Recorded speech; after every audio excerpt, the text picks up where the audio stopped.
friends. Hello friends, I welcome you all in my Science Academy YouTube channel और जहाँ पर हम लोग गेट एक्सेल माइक्रोबायोलॉजी सिलेबस को कंप्लीट कर रहे थे और इसी की कंटिन्यूशन में मैंने एक नया यहाँ पर यूनिट स्टार्ट किया या फिर सेक्शन नंबर 10 स्टार्ट किया था प्रीवियस वीडियो, जो है माइक्रोबियल इकोलॉजी। और इसके ऊपर ऑलरेडी मैंने एक वीडियो बना दिया है। वो वीडियो में मैंने डिस्कस किया था माइक्रोबियल इंटरेक्शन। तो इसमें ऑलरेडी एक टॉपिक को मैंने कर लिया है, माइक्रोबियल इंटरेक्शन, जिसका लिंक डिस्क्रिप्शन बॉक्स में भी होगा। आज हम लोग यहाँ पर दूसरा टॉपिक करने वाले हैं, जिसका नाम यहाँ पर है माइक्रोबियल एसोसिएशन या soil micro organism association with higher plant. तो कैसे यहाँ पर बैक्टीरिया, माइक्रोबियल एसोसिएशन यानी यहाँ पर बैक्टीरिया के बारे में बात करेंगे और एक है फंगस के बारे में बात करेंगे। ये दोनों कैसे एसोसिएट करते हैं प्लांट के साथ में, इसको हम लोग पढ़ने वाले हैं। सिम्बायोटिक एसोसिएशन, म्यूचुअलिज्म, ये दोनों एग्जाम्पल म्यूचुअलिज्म के हैं। ऐसे तो बहुत सारे एग्जाम्पल होंगे इस तरह के एसोसिएशन, लेकिन यहाँ पर सिर्फ 2 एग्जाम्पल समझना है। सबसे पहला एग्जाम्पल जो यहाँ पर है सॉइल माइक्रो ऑर्गेनिज्म का, organism association with higher plant. इसमें हम लोग सबसे पहले देख रहे हैं माइकोराइजा और दूसरा हम लोग देखेंगे symbiotic association of rhizobium bacteria association with legume plant. तो पहला एग्जाम्पल माइकोराइजा से स्टार्ट कर रहे हैं। तो माइकोराइजा में यहाँ पर हम लोग जो बात करने वाले हैं कि सबसे पहले समझे कि माइकोराइजा है क्या। It is association of fungus with root of higher plant. इस हायर प्लांट में आएंगे जिम्नोस्पर्म और दूसरा एंजियोस्पर्म, ये दोनों हायर प्लांट में हैं। तो इनके रूट में फंगस का एसोसिएशन हो जाए। फंगस यहाँ क्या है, यहाँ पर फंगस है माइक्रो ऑर्गेनिज्म। अब फंगस भी डिफरेंट कैटेगरी का होता है। एक होता है लोअर फंजाई और एक होता है हायर फंजाई। लोअर फंजाई में यहाँ पर इसके एक कैटेगरी को समझना, जाइगोमाइसिटीज, और दूसरा है हायर फंजाई में बेसिडियोमाइसिटीज। इसके अलावा एस्कोमाइसिटीज भी होता है, लेकिन उसको नहीं बता रहा। इन दोनों का यहाँ पर एसोसिएशन होता है इन प्लांट्स में। तो यहाँ पर ये भी पूछता है कि कौन से फंजाई किसके साथ एसोसिएट करते हैं, वो भी हम लोग देखेंगे आगे।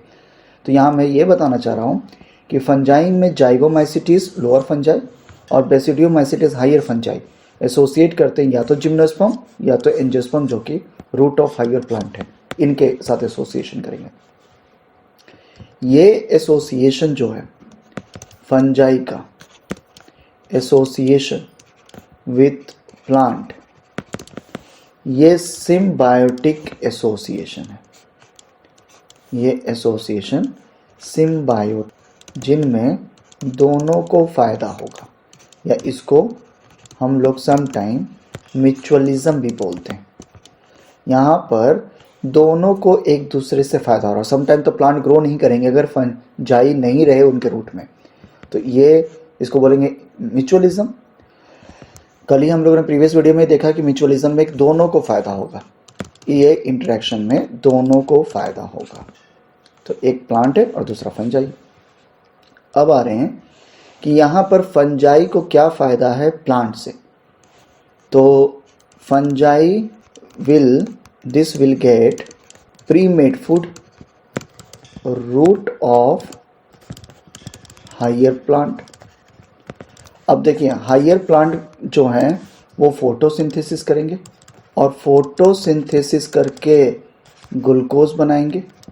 ग्लूकोज रूट में स्टार्च में कन्वर्ट होके स्टोर होगा, ये स्टोर होगा, और ये फंगस इस रूट के अंदर चले जाएंगे और स्टार्च जो कि कार्बोहाइड्रेट है ये फंजाई ले लेगा एज ए फूड। तो इसको प्री मेड फूड मिल गया। इसको मेहनत नहीं करना पड़ रहा है। ऐसे भी फंजाई हेटरोट्रॉपिक होते हैं। हेटरोट्रॉपिक क्या होता है? जो अपना खाना खुद नहीं बना सकते, they can not synthesise their own food, नहीं कर सकते, इसलिए ये फंजाई कहाँ रहेगा? Root of higher fungi. तो ये एक पहला फ़ायदा है।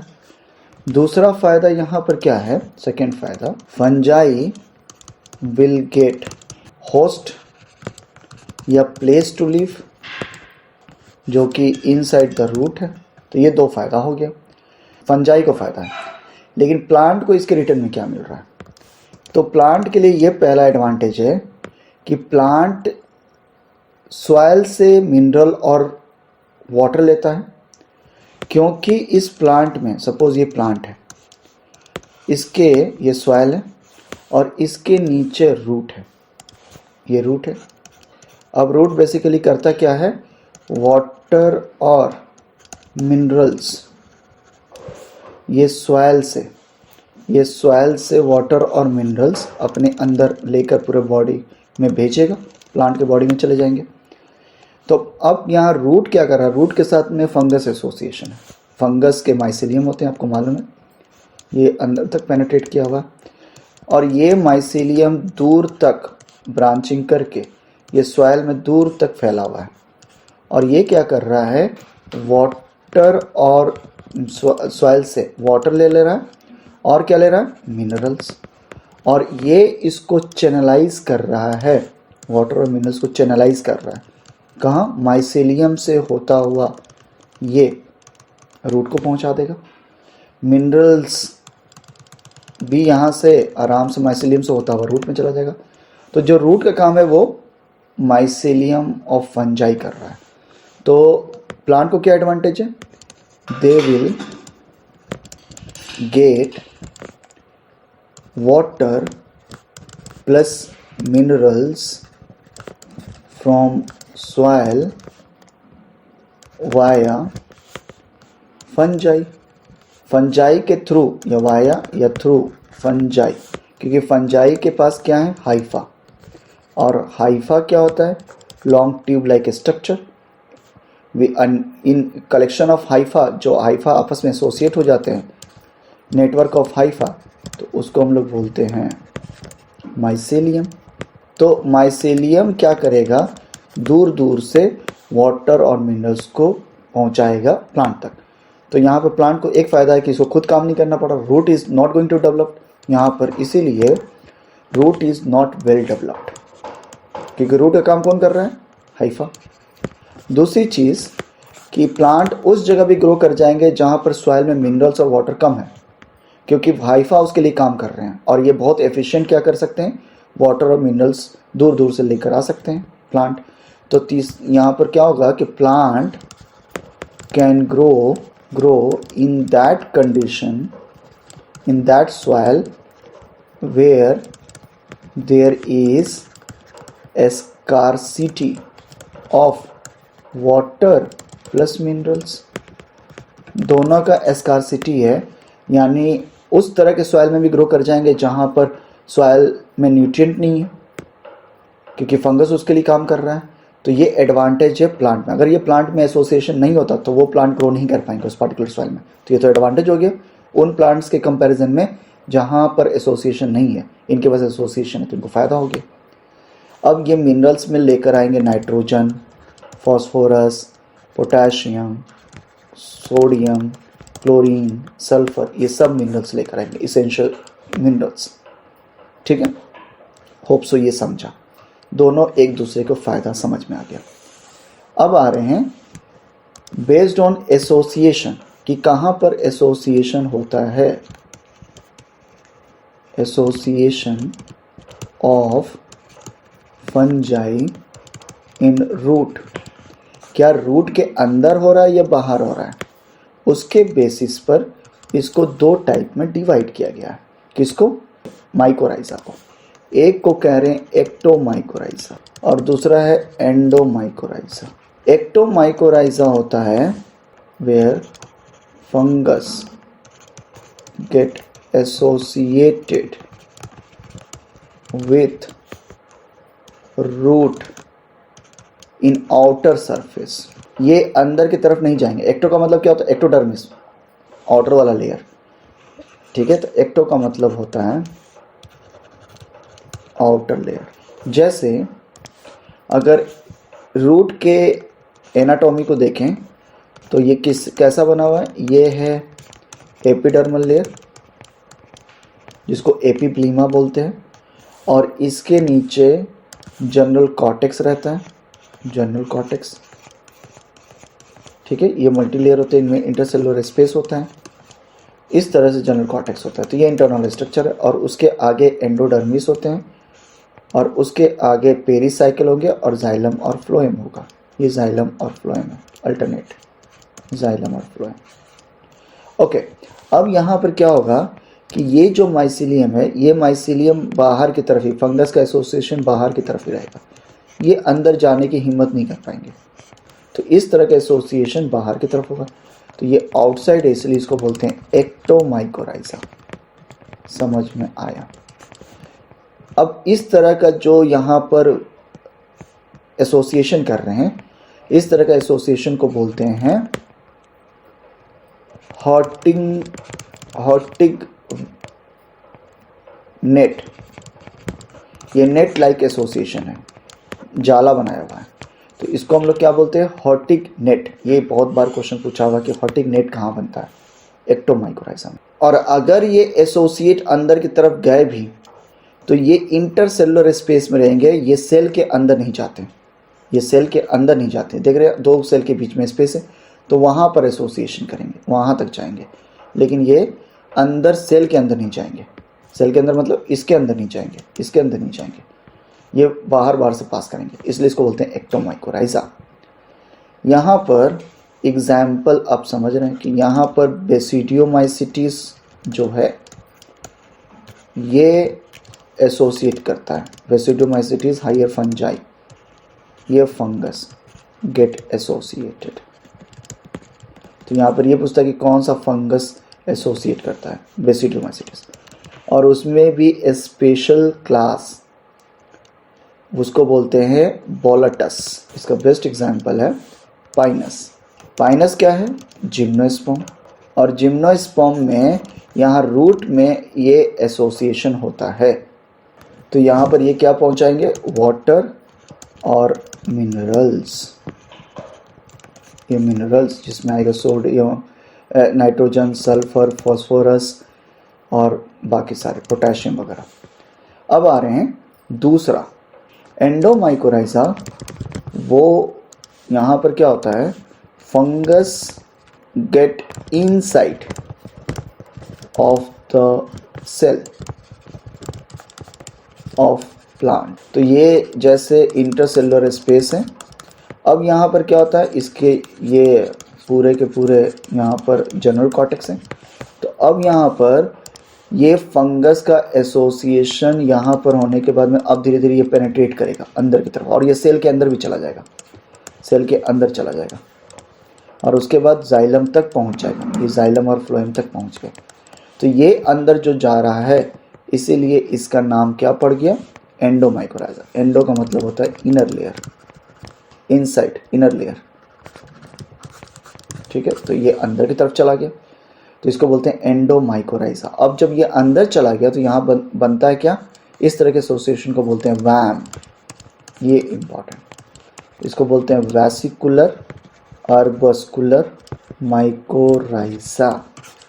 तो वैम कहाँ बनता है? एंडोमाइकोराइजा में।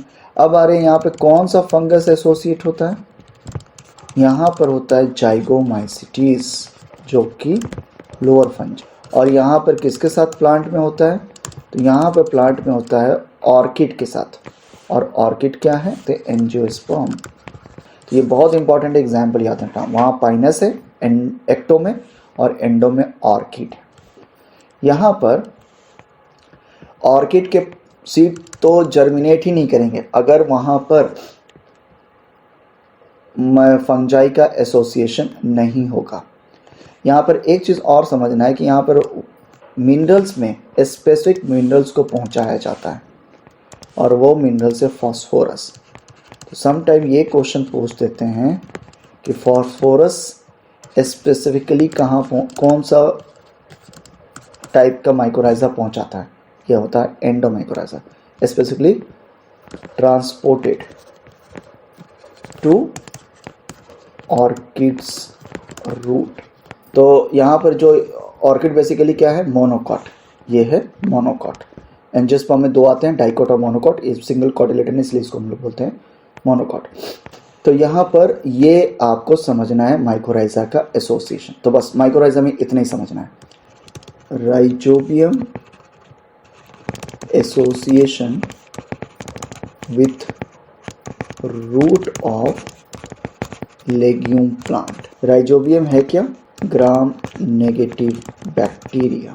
ये जब फ्री फॉर्म में रहते हैं, जब ये एसोसिएट नहीं रहते हैं, फ्री फॉर्म में सॉइल में रहेंगे, then it will not produce ammonium, या फिर it will not do nitrogen fixation.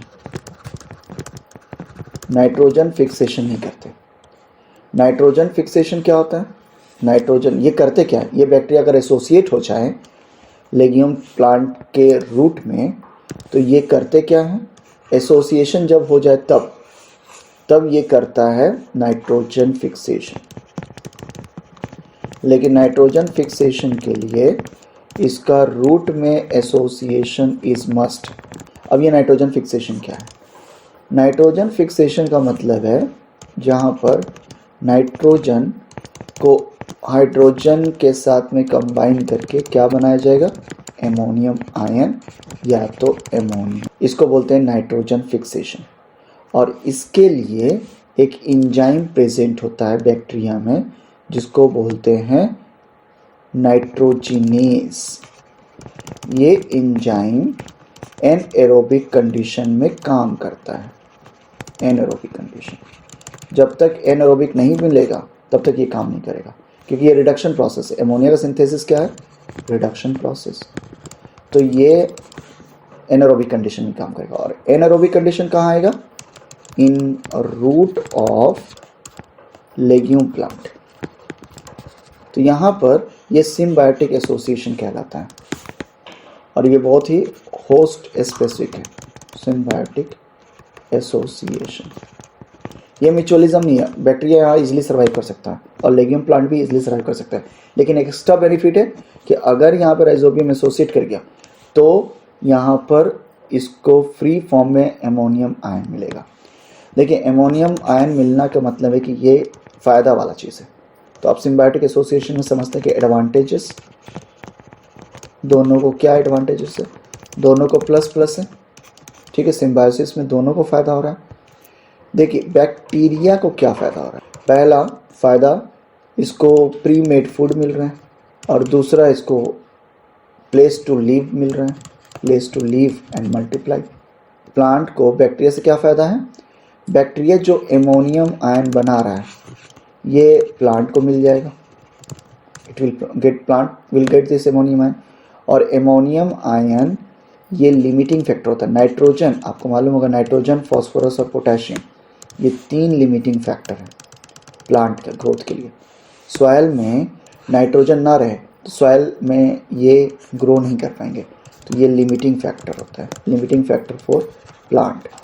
Plant ammonia बना भी नहीं सकता, एमोनियम बनाएगा सिर्फ बैक्टीरिया। तो इस तरह के फिक्सेशन को हम लोग बोलते हैं biological nitrogen fixation, where rhizobium bacteria will form ammonium ion and pass it to root of legume plant। तो इससे फ़ायदा लेग्यूम को, लेग्यूम उस जगह भी ग्रो कर जाएंगे जहाँ पर सॉइल में नाइट्रोजन की कमी है, ठीक है। तो ये तो एक्स्ट्रा एडवांटेज हो गया कि ये करते कैसे हैं।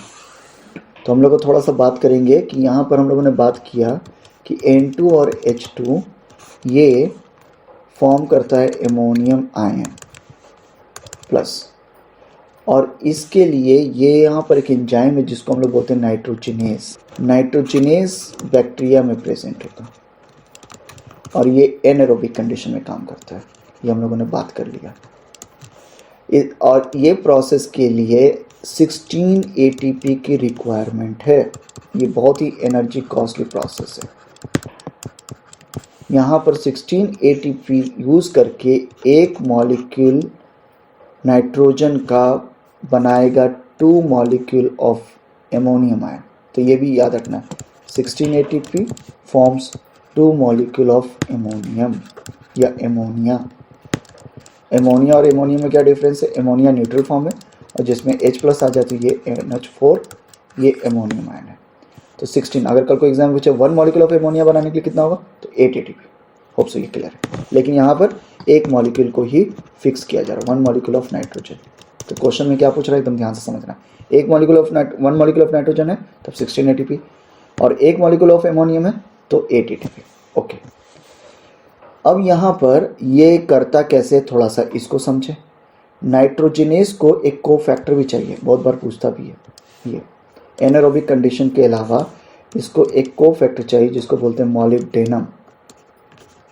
मॉलिब्डेनम सिंबॉलिक रिप्रेजेंटेशन MO, ये कोफैक्टर की तरह काम करेगा, तभी ये एमोनियम बनेगा। अब ये एमोनियम बन गया कहाँ, रूट में, रूट ऑफ प्लांट।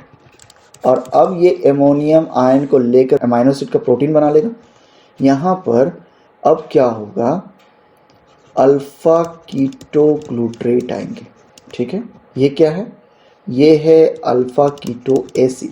देखिए अल्फा कीटो एसिड में इसका जनरल फार्मूला अगर लिखो तो इसका general formula RC double bond COO-, इसको बोलते हैं अल्फा कीटो एसिड। ये कार्बन स्केलेटन है।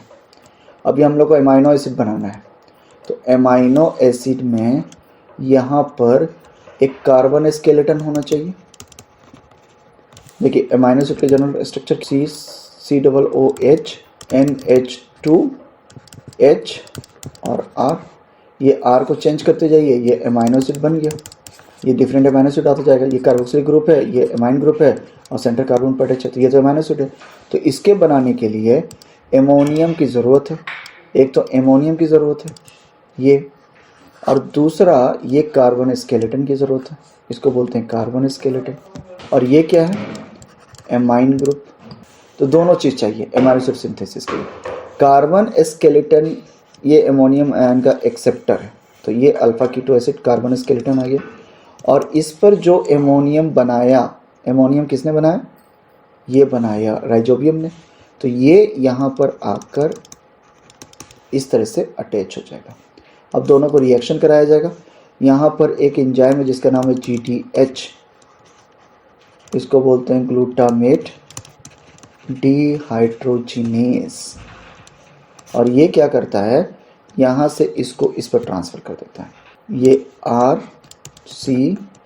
RCCOO- और यहाँ पर अब एक, यहाँ पर क्या है, अब O की जगह पर ये हट कर क्या आ जाएगा, एक आ जाएगा NH2 और इस तरफ में H। ये बन गया एमाइनो एसिड। अब से ये समझो, स्पेसिफिक एग्जाम्पल लेके कर रहे हैं। अल्फा कीटो एसिड लिख सकता हूँ। अब तो कार्बन स्केलेटन का example alpha keto acid. Alpha keto acid में क्या है structure, C double bond O CH2 ये है अल्फा कीटोग्लूट्रेट, 5 कार्बन का होता है। इसमें एमोनियम आयन आएगा, कहाँ से, बायोलॉजिकल नाइट्रोजन फिक्सेशन। और ये एमोनियम आयन यहाँ ट्रांसफ़र हो जाएगा। एंजाइम बता ही दिया, GDH ग्लूटामेट डिहाइड्रोजिनेस। और ये बनाएगा क्या, COO- CH2COO- और एक अब इधर में इस कीटो पोजीशन पर लगेगा NH2 और इधर H। तो ये क्या बन गया, ग्लूटामेट। होप सो ये क्लियर है। तो ये क्या है, ग्लूटामेट इसे amino acid, acidic amino acid है। इसी तरीके से यहाँ पर एस्पार्टेट भी बनेगा। एस्पार्टेट के लिए कौन आएगा, ऑक्सलो acetic acid, COO- COCH2 NC+O-, ये है ऑक्सलो एसिटिक एसिड। और जब इस पर एमोनियम आयन आएगा तो ये अपना एमाइन ग्रुप यहाँ ट्रांसफ़र करेगा, तो ये क्या बनेगा, समटाइम इसको ट्रांसफरेज एंजाइम भी बोलते हैं, ट्रांसफरेज एंजाइम, ये ट्रांसफ़र करता है। तो ये क्या बनाएगा, ये बनाएगा C+O-, CH2 C+O-, और इस तरफ में यहाँ पर NH2 और H, ये क्या बन गया, ये बन गया एस्पार्टेट। तो एक बना ग्लूटामेट और ये हो गया एस्पार्टेट। ये भी अमीनो एसिड है, ये भी एसिडिक अमीनो एसिड है। दो एसिडिक अमीनो एसिड होते हैं, एक एस्पार्टेट और एक ग्लूटामेट, क्योंकि साइड चेन में क्या है, ये साइड चेन है पूरा का पूरा, इसमें क्या है, कार्बोक्सिलिक ग्रुप। तो ये दो बन गए। अब ये एस्पार्टेट और ग्लूटामेट और एक्स्ट्रा एमाइन ग्रुप को ऐड कर सकते हैं। अगर यहाँ पे एमाइन ग्रुप है तो अब ये नेक्स्ट क्या कर सकता है, फिर से एमाइन ग्रुप को ले सकता है, ये NH4 को। देखिए क्या बन जाएगा, ऑलरेडी एस्पार्टेट तो बना हुआ है, तो अब आगे क्या बनेगा, लेट अस सी, C+O-, CH2 CO, इसको C डबल कार्बोक्सिल ग्रुप कैसे लिख सकते हैं, इस तरीके से। तो यहाँ पर ऑलरेडी NH2 ऐड है पहले से, तो फर्स्ट टाइम ऐड हुआ था। अब यहाँ पर ये O को हटाकर ये दूसरा यहाँ पर एमोनियम आयन ऐड होगा, यानी NH2 ऐड। तो ये जब बना तो अब इसको क्या बोलेंगे, अब इसको बोलेंगे हम लोग एस्पाराजीन। एस्पाराजीन ये एमाइड फॉर्म है, ये एमाइड लिंकेज है, यहाँ पर एमाइड फंक्शनल ग्रुप है, इसलिए एमाइड फॉर्म है। तो एस्पार्टेट से एस्पाराजीन सिर्फ एक्स्ट्रा एमाइन ग्रुप ऐड करके हो सकता है।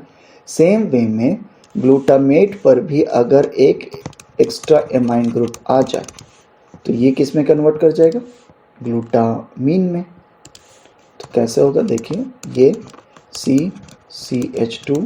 CH2 अब मैं डायरेक्ट लिख रहा हूँ, C डबल बॉन्ड O, और यहाँ पर पहले वाले में NH2 यहाँ पर ऐड था, तो NH2 ऐड कर देंगे, यहाँ पर H, ये तो पहले से था, अब नया क्या हो रहा है, यहाँ पर ये NH2 ऐड हो गया। तो ये क्या है, ये हो गया ग्लूटामीन।